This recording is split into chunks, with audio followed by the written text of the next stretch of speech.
No one can speak for the old order Amish but themselves, and they have seldom chosen to do so. They distrust many words. Their life is their testimony. At the New Holland, Pennsylvania horse auction, which thrives on their trade, they enjoy a free and friendly mingling with their neighbors. Although their costume keeps them distinct, they're ready to do business with people of the world. They are involved as buyers and sellers and jockeys. Normally, they will not willingly face the camera because they take the Ten Commandments seriously, including the one against making a graven image or likeness. When they talk among themselves, they use the language of their forefathers, a dialect of Switzerland and southern Germany. Du visste med så gammal hem du visste är så bedömas visst det väl galas är. Det frågar det hem det är inte kommer in i kör vid då. Jag är hem. Ja.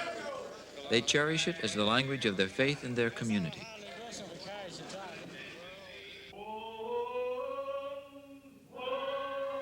Their ancestors were Swiss mountain farmers from the canton of Bern. Already a stubbornly rural and tradition-loving people, they sidestepped the priesthood in the Reformation of the 1520s and began to read the Bible and meet in groups with lay leaders. In simple response to the teachings of Jesus, they abandoned warfare, refused to take civil oaths, and made baptism an act of voluntary adult commitment to the church. The state church establishment viewed their existence as a mortal threat, and persecution drove many of them north and west of the Rhine, particularly into the Alsace region. Here they found good land and more freedom to live quietly. In 1693, they experienced a division under an aggressively strict leader named Jacob Ammon over issues such as the severity of church discipline and uniformity in clothing.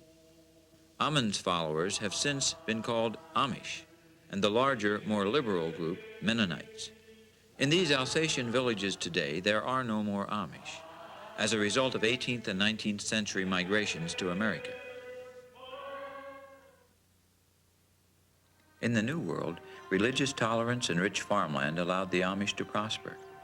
In the 20th century, they have grown to some 75,000, scattered through 20 states and provinces. Harley Wagler left his Amish community in Kansas for the university at 19.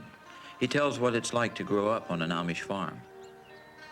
Right from the very start, he develops an Amish way of looking at things simply because he doesn't have much opportunity to be exposed to other influences.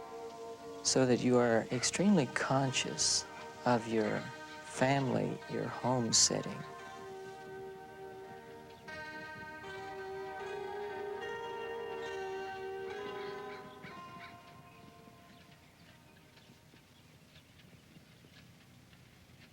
Even in the toys you play with, many of them are homemade or hand-me-downs from your parents or even grandparents.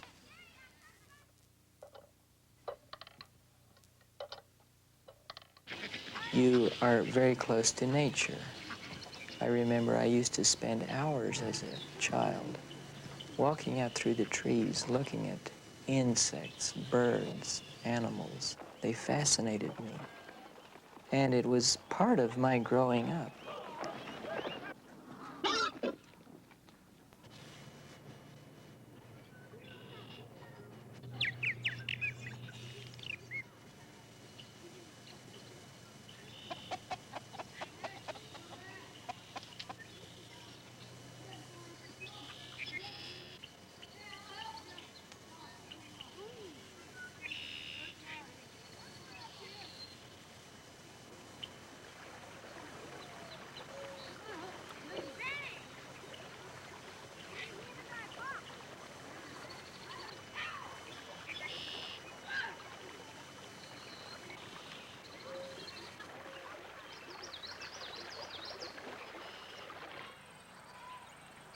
A one-room schoolhouse is all you need to teach reading, writing, and arithmetic, which will fit students to live in their farming community.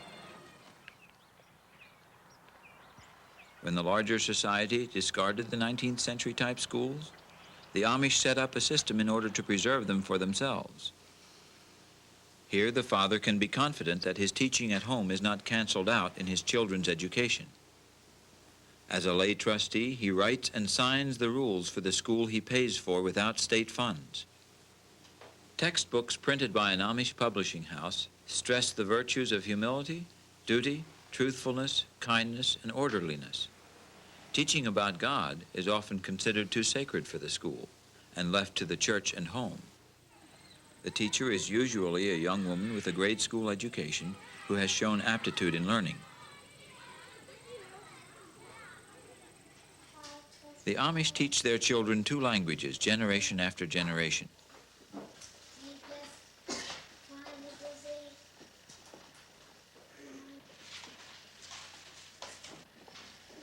It's the parents, rather than the state, who love their children for time and eternity. And they feel a solemn obligation to nurture their children through innocence to the point of marriage and entering the adult community of work and faith.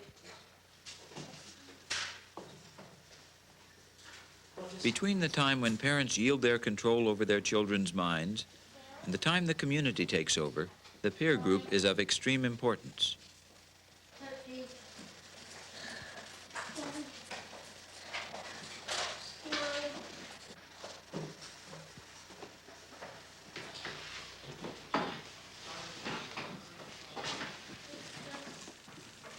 Simplicity is prized. The Amish do not expect the world to understand this.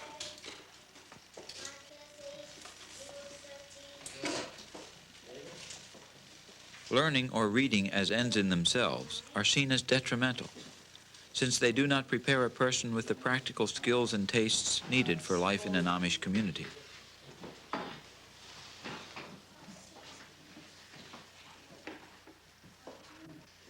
The Amish have been given the right to substitute for the required high school years training in work at home, carefully recorded in a daily journal, which is reviewed by an instructor.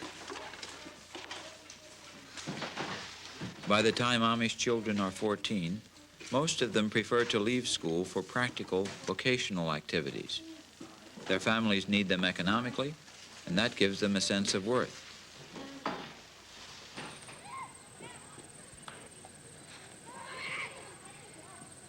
At recess, there's plenty of chance for exercise without expensive worldly sports equipment.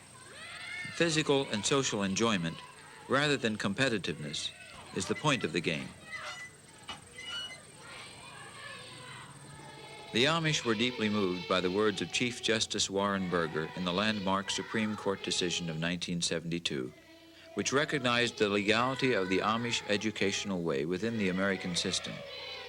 Justice Burger wrote, "There can be no assumption that today's majority is right and the Amish and others like them are wrong. A way of life that is odd or even erratic, but interferes with no rights or interests of others, is not to be condemned because it is different."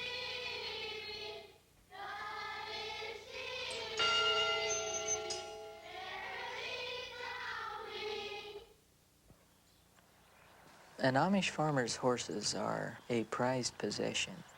We used to regard them almost as members of the family.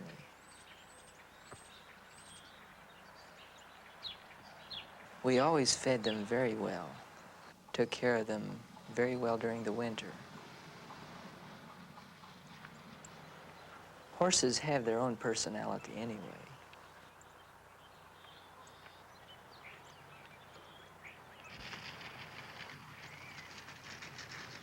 The standard color for the Amish buggy in Lancaster County is gray. Made by his own people, it may cost the Amishman as much as $3,000. He resisted electric lights until modern traffic and state laws made them necessary. Now his lights flash a constant warning along country roads, pre-20th century vehicle ahead. As the gap widens between the Amish ways and those of their neighbors, place is saved for them in a kind of amazement that such ways could survive so far into the 20th century. And it isn't easy.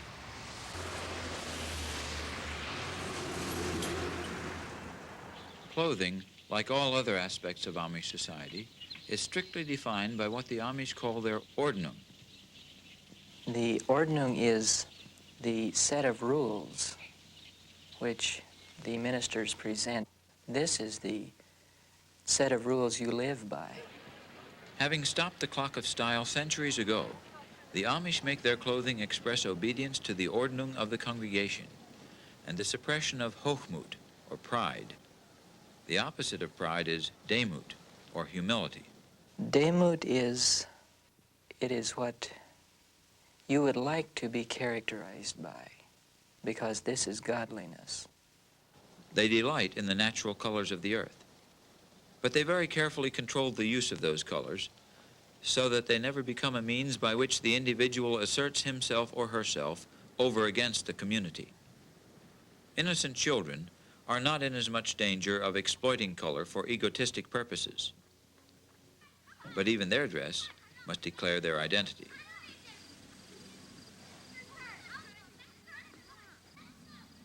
By her later teens, the girl's head is always covered, and she always wears an apron, symbol not only of humility, but readiness for work.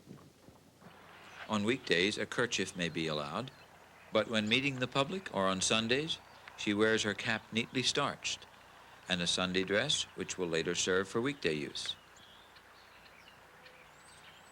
You know, it is possible, even within the limitations of Amish dress, to demonstrate hochmut if you stretch the limitations of the ordnung.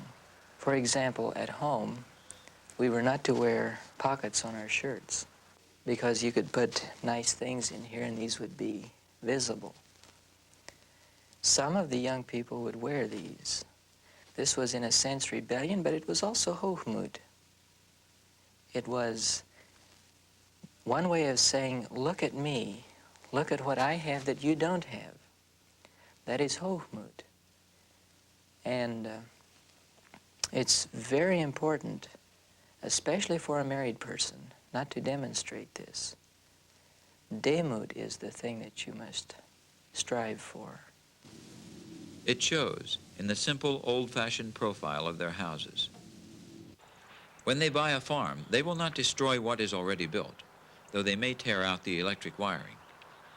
When they add buildings themselves, their stress on simplicity is expressed in a severe plainness. Several generations, and sometimes several families, live on the same farm. When parents turn over the main work of the farm to sons or sons-in-law, they will move into a smaller section of the house called the dowdy, or grandfather's house. If there is none, one will be built on. An amazing composite architecture evolves, sometimes end-to-end, sometimes clustered like a crazy quilt. Roofs and gables and windows and porches form a pattern that means love for the trans-generational family. New farms continue to be cut out of larger ones as the encroaching city shrinks the available acreage. Even non-farming families must have room for horse and buggy. To be humble, an Amish home must be simple, but it's always substantial and, in its strictness, often beautiful. Inside, it's just as plain and functional. There's enough space in the kitchen for it to serve as a combination living and family room. There may be some modern plumbing, but there's no electricity, and the atmosphere of an earlier time persists. The pressurized gas lamp stays on all evening. It provides plenty of light to visit or read by.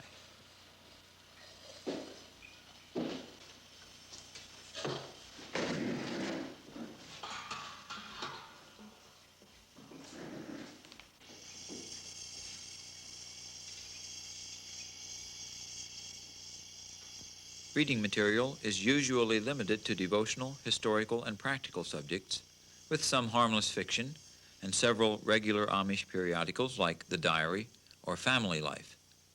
The traditional Farmer's Almanac, listing Christian holidays and astrological data, sometimes contains a directory of Amish settlements. The sitting room is for company, and a few nice things in it speak for hospitality more than pride. A fancy calendar is acceptable because it's old-fashioned.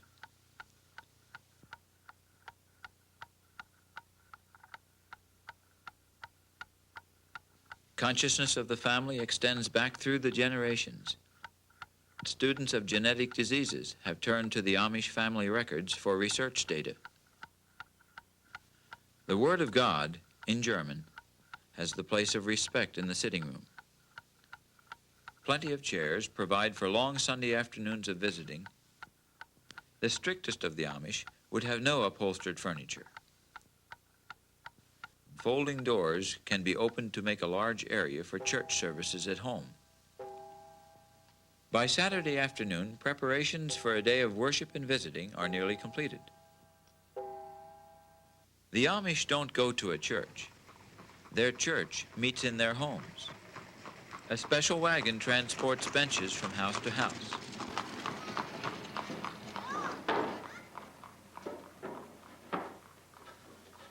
This home has a carriage shop, so chairs are brought out to it from the house. They have no altar or holy place, in keeping with their understanding of the words of Jesus, where 2 or 3 of you have gathered in my name, there I am in the midst of you. Here the congregation will sit for a 4-hour service of singing, preaching, and praying. All ages will attend. Chairs are supplied in the front rows for aged members and ministers. The preaching will be done by men without special training who have been selected for the role of minister from the congregation by the casting of lots. On Sunday morning, when the people arrive in church, they stop before the church house or the house and turn the wheels to one side so that the ladies can get out of the buggy. Then they drive on out in front of the barn and unhitch the horse, take the horse back into the barn, and then they usually come back out through the milk parlor. And there they stand and visit until it's time to go in. Adult men, or the married men, will go in together, and the young fellows will always stay and go in just at the very last minute. And this is always a very exciting experience because it's usually arranged so that when you come in, you have to walk in front of all the other people and then circle around behind and sit on the back bench. So this is a very exciting experience, especially if you know that the girls out in the kitchen will be watching you as you walk in. And usually there's a problem deciding where you're going to put your hat. And then you look around for nails on the wall, or sometimes you just put it underneath your bench. But the ministers, when they come in, they always sit down together, and only then do they take off their hats. And then here again, it's interesting to see them looking around, where am I going to put my hat? It's really a beautiful, homey atmosphere. For their congregational singing, the Amish use the Ausbund, or selection, the oldest Protestant hymn book in continuous use. It consists mainly of martyr ballads and spiritual songs written by European Anabaptists in the 16th century. They sing by oral tradition, embellishing the ancient melodies almost beyond recognition.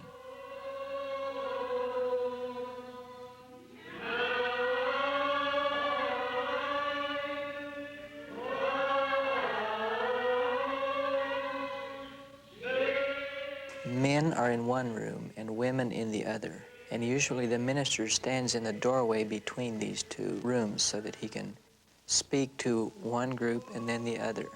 And while they are preaching, they will usually develop a rhythm, kind of sing-song method of delivery.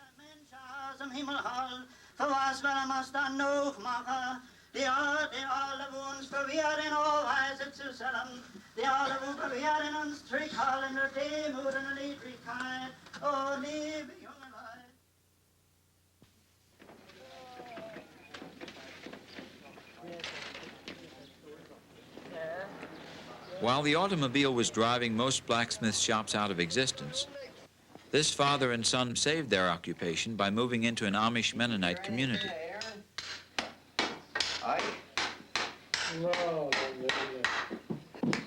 It was once a part of every boy's growing up to watch the village blacksmith shoe his father's horses. What the outside world views with nostalgia is still a part of everyday Amish life.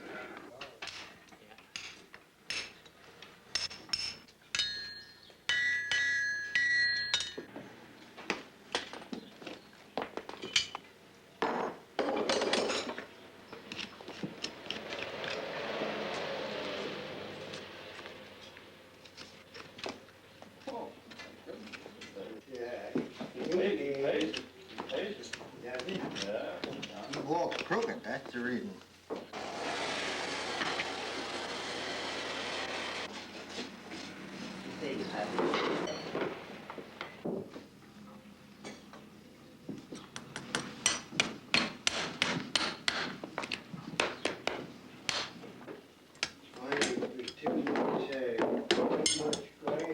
Well, it isn't growing up in it. I just moved it here. No. It is. It'd be nice to.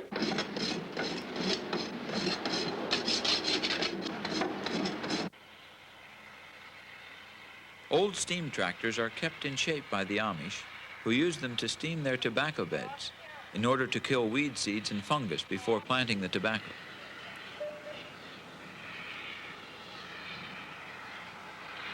Many of the Amish who are strictest in their ordinum have no basic objection to the use of tobacco by the older boys and the men, although cigarettes are modern enough to be considered worldly.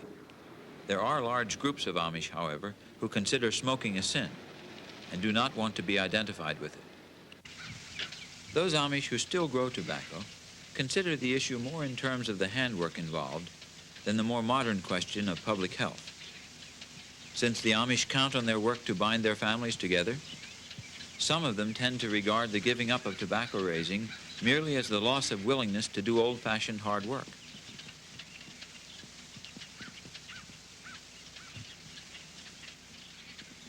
The seedlings are carefully selected to be transplanted by hand.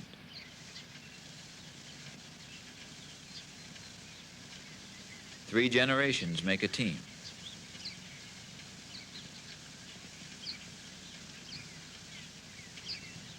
The plants are ready to be cut down in August and attached to laths from which they will hang to dry.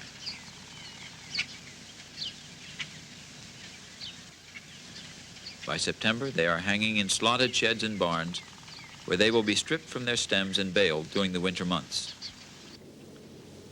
The Amishman will accept a new invention or implement, but only after it is clear that this will not change his way of life or threaten his community and the rules that bind it together, or make him a slave to what people call progress.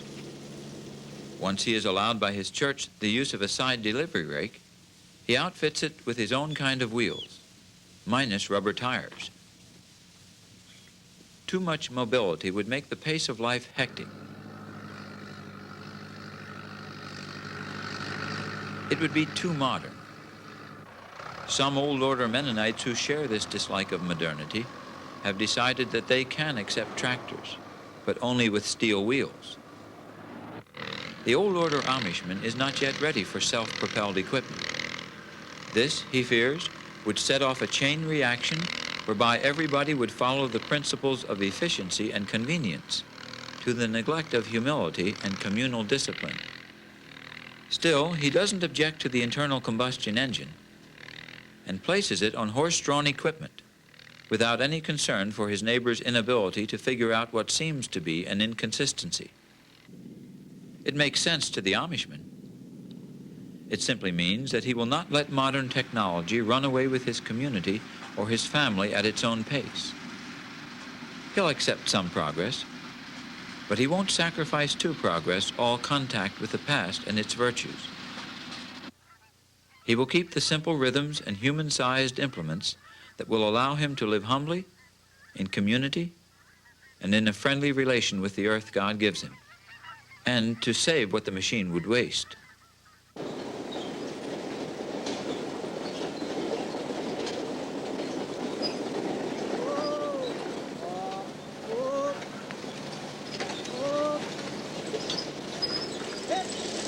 On a modern farm, a self-propelled combine would require only one person for the whole grain harvesting operation.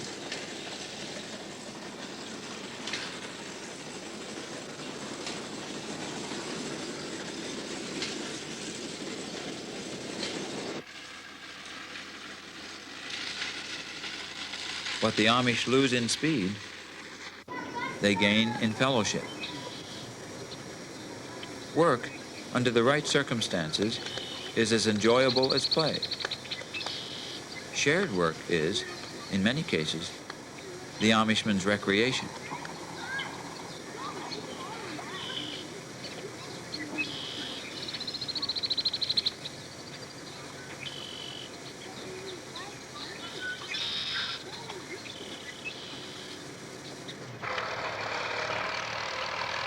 A tractor is allowed for belt power, but not to pull equipment in the field. That would be crossing an invisible technological line that the Amish define for the sake of their community. They sense just how much change their community can support without coming apart at the seams, by getting onto the uncontrollable escalator of progress.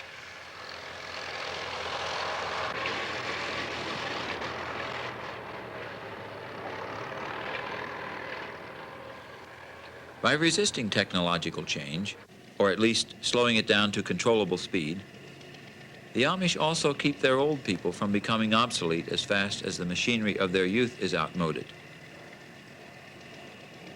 Maintaining simple ways of farming lessens the distance between the generations. Shared within the family, hard work becomes a seasonal ritual. You've done it before with your parents, and you'll do it again in the same way with your children. Greater speed and size in their implements might eliminate some labor, but the Amish find their happiness and meaning in labor, rather than in escape from it.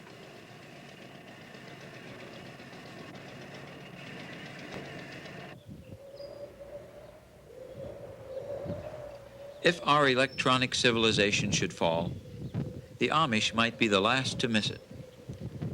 They have never stopped employing the simple sources of energy that make nature seem like a friend. The wind lifts water to an old railroad tank car upended at a spot on the farm higher than the buildings, and gravity takes it back down to the faucet. Wind isn't the only free energy the Amishman taps. By damming the stream in his meadow, the farmer stores up enough power to turn a little wheel, even when there's no wind. It works for the family night and day by converting the weight of falling water into a backward and forward motion. This motion is conveyed up to the house and barn by a cable. And even when the neighbor's electricity goes off, there'll be constant running water for man and beast on this Amish farm. So much of what seems different about the Amish is only their continuing to practice what everybody used to, long after almost everybody else has stopped doing it. By not forgetting the art of the windmill, the Amish preserve for the rest of us a visual link with our own pre-urbanized past.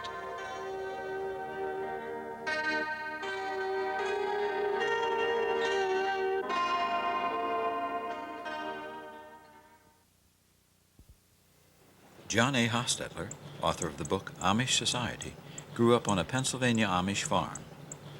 What we see in the Amish community is children closely identified, sitting on the lap of their father, harrowing in the fields, or riding the horse.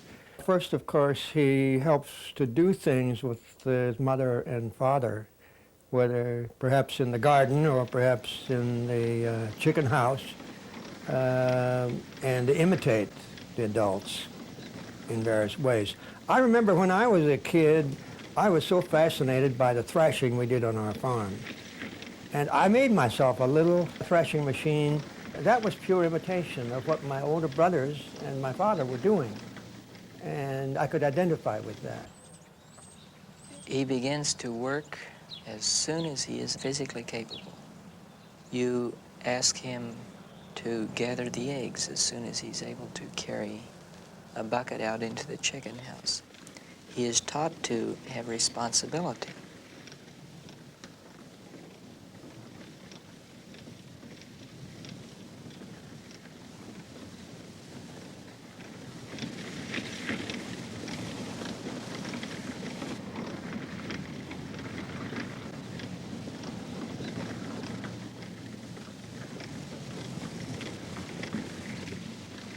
Then as you grow older, you get more and more responsibilities.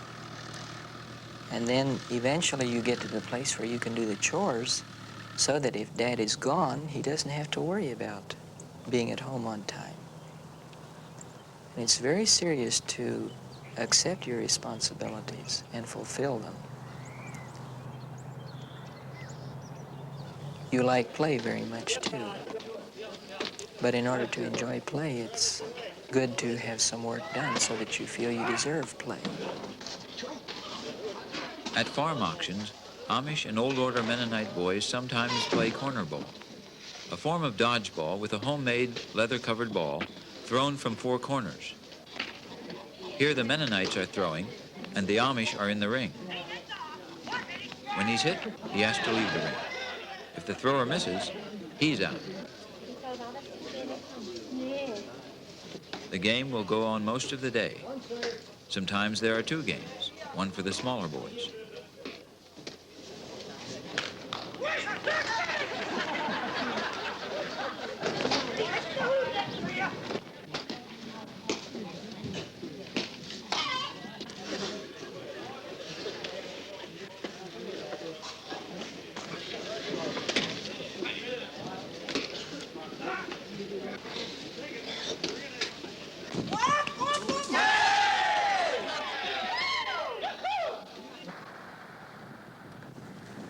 There is an unwritten law in Amish society whereby young people are given more liberties than old people. After you are married, you are not expected to transgress any of the ordinary. But they wink at these among younger people. This varies from group to group, but at home this meant dressing up the horse's harness or turning up the brims of your hat.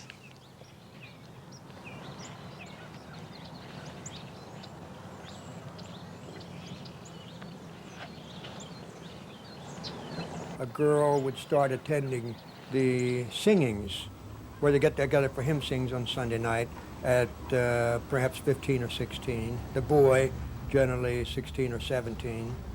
And they would learn to associate with their peers, first of all, in this rather large assembly of young people. And they would belong to a peer group, which they sometimes call a gang. It's that group that sort of controls what you do and where you go.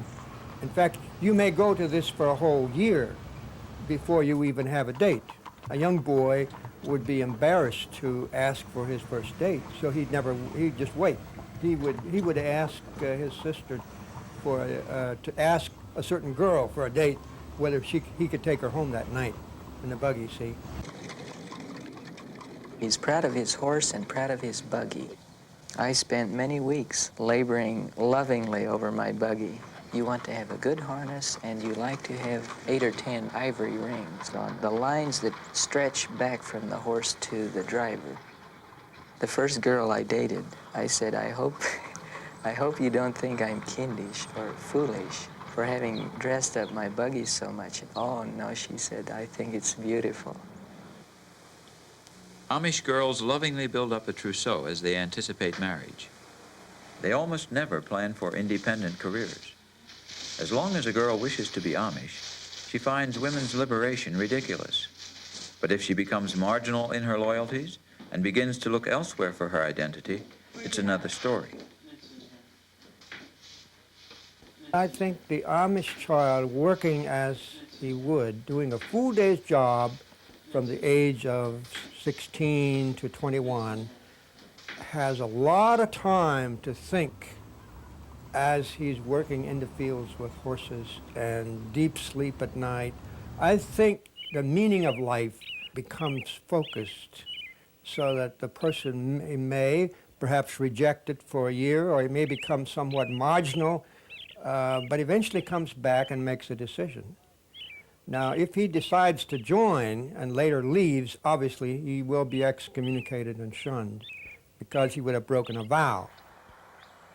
They respect the family and the church tremendously. I have a good friend in the Old Order Church and happily married. He was working in a trailer factory for a number of years and didn't like this. But I remember when we were young people going together, there were many, many discussions that we had.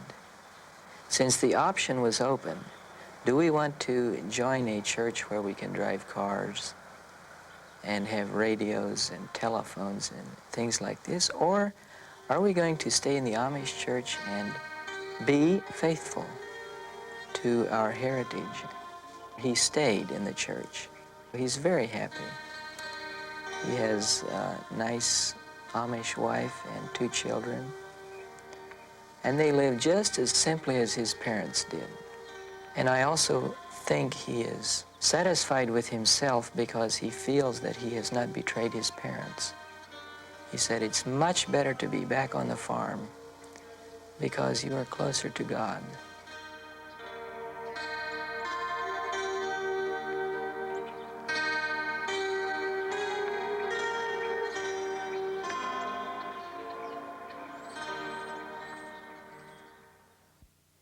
About 100 Amish couples a year begin housekeeping in Lancaster County, and each new couple needs a new buggy.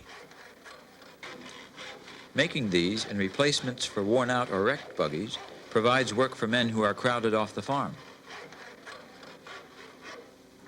Here, crafts that have been largely forgotten elsewhere thrive and are handed on. The trend toward collecting and restoring antiques brings to this shop more restoration work than the crew can handle. Power equipment is run by compressed air, supplied by a diesel engine, rather than electricity from the public utility, which is forbidden by the ordinal. Hard-to-get replacement parts for horse-drawn implements can still be bought here, as well as the special supplies for which an Amish community preserves an unusual demand. Some features of the modern factory do intrude into the atmosphere of the traditional family workshop. The Amishman feels that it's his responsibility to be neighborly to his neighbor, to be a good neighbor, to help him if he needs help, and also to ask him for help if he needs help.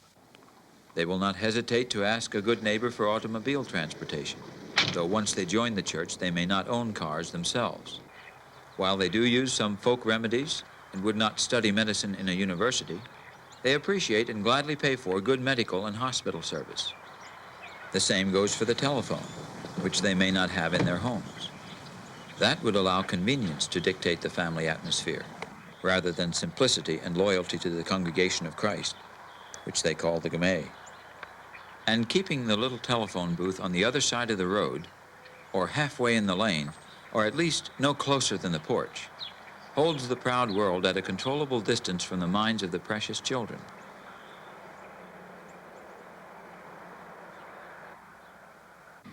When circumstances bring Amish children into direct contact with the world, the pressure to conform is overwhelming. Their parents do not have to look far to see what they do not want for their children.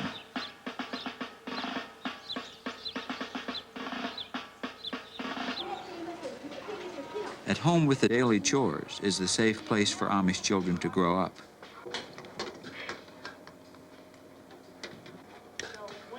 Because the milking machine makes it possible for the family dairy to stay in business, it has been accepted.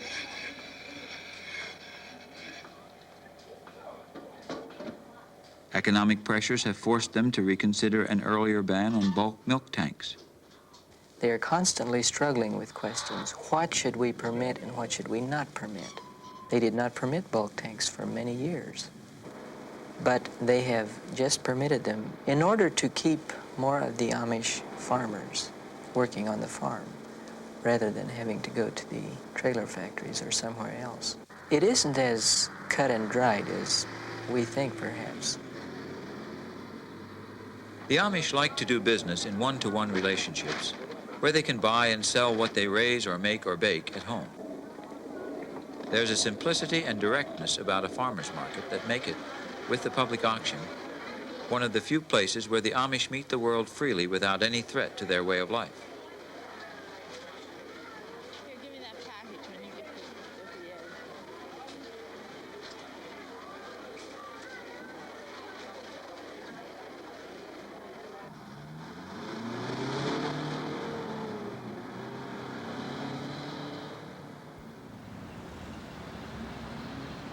Several million tourists visit Lancaster County every year, understandably fascinated by the Amish ways.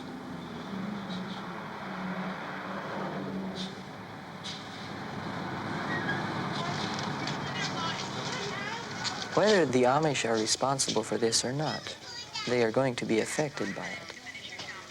And it's shameful in some ways to see this happening to them. I'll just take it like that. So how much do I owe you? $1.45. $1.45? Is that right? Okay.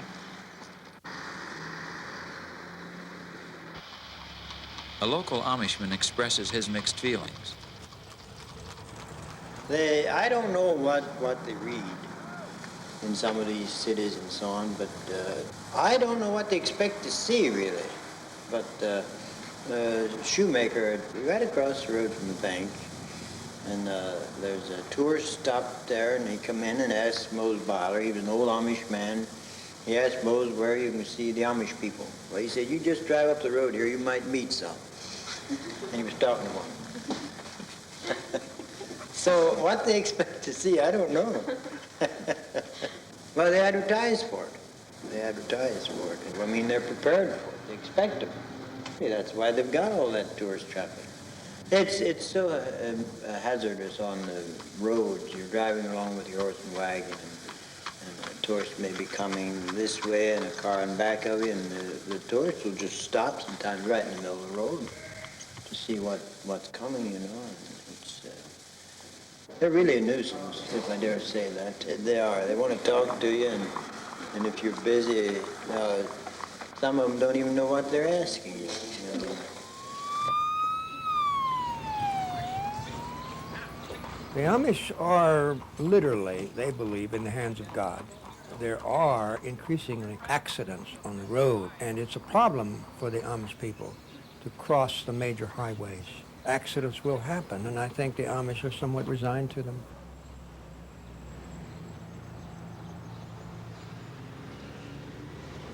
When Amish communities change, they often take on evangelistic interests. They would probably think that they want to be getting away from traditions that are obsolete. That's the way they would look at it. And they would want to have more of the personal experience and articulation of how they feel, whether they have been saved, whether they have the assurance of salvation. Now, all those terms come from the fundamentalist tradition, I believe, and they are foreign to the Old Order Amish, who regard them as the individualism ruling over the community. So that's why it's threatening to the traditional community.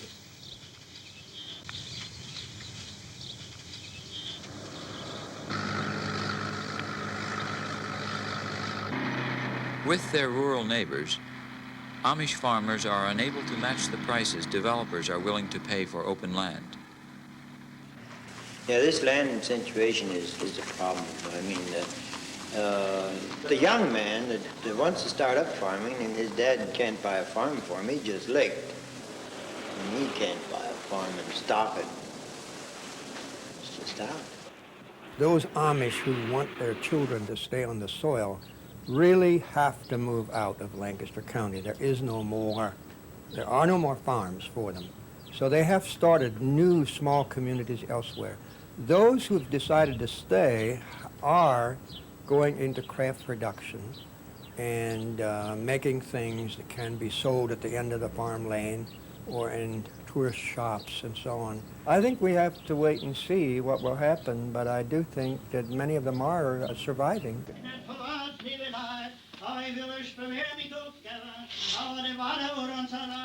When the Amishman's body is returned to the earth he has tilled, he is surrounded in death as he was in life by his community. hat hat die Weigert uns beweisen. Die hat Dinge mit der Gestricht auf, vor mir Weg vor, und du ist ein Blätter auf vom Baum abfallen, und so ist alle Blätter fallen, so wat sie liegen bleiben, und ist er bei bestückte Wehr, und ist es nicht gerade so mit dem Mensch, wenn der Mensch mal die Welt verlässt, mehr als die wichtigste Sache für uns. Die wichtigste Sache für uns, für du den Durchgänger an ein Leid, was mir sehen können, wie der Dichter sagt. Hier, Mensch, hier, lerne, was du bist, dann hier, was unser Leben ist. Schnell schwindet unsere Lebenszeit, auf Sterben folgt die Ewigkeit. Here, man, discover what you are. Learn here what your existence is. How swiftly flees your span of life, from time into eternity.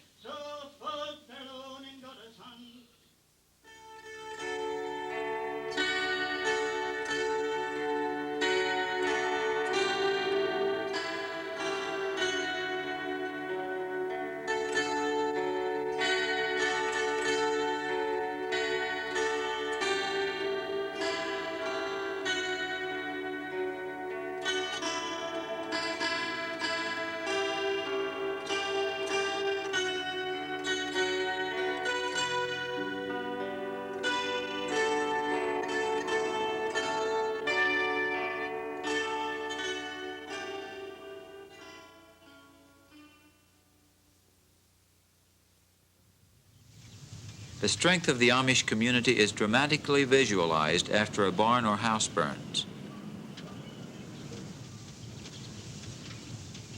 The Amishman is never alone in his troubles, and he is bailed out by people he knows, rather than by a commercial insurance policy.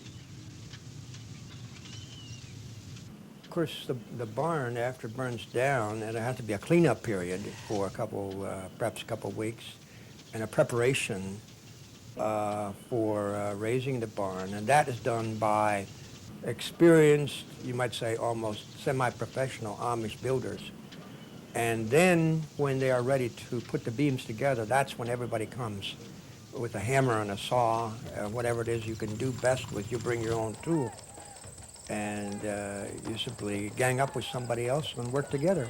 I think it is an honest articulation of fulfilling a need in the community where everybody gets together and helps each other rather than the individual who suffered loss goes off somewhere to the city to collect on an insurance policy.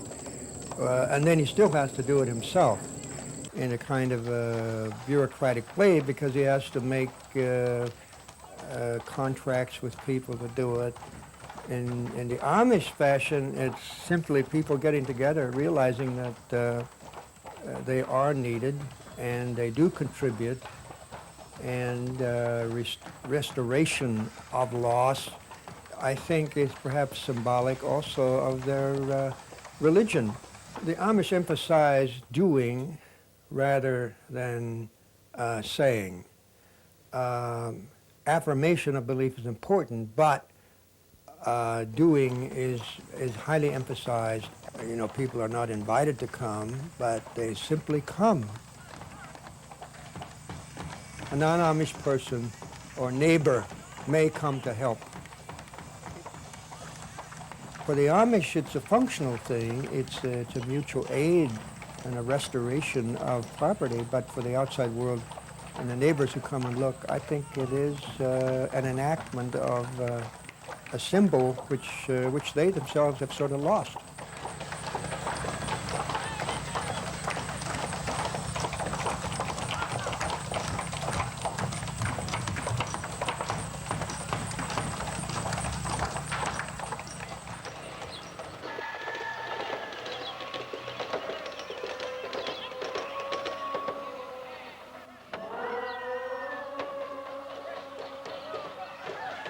They are a people who, in their respect for the law of God, cherish the earth and keep it, who will not sacrifice community for convenience, who have not been caught up in progress, who believe that order brings unity and contentment.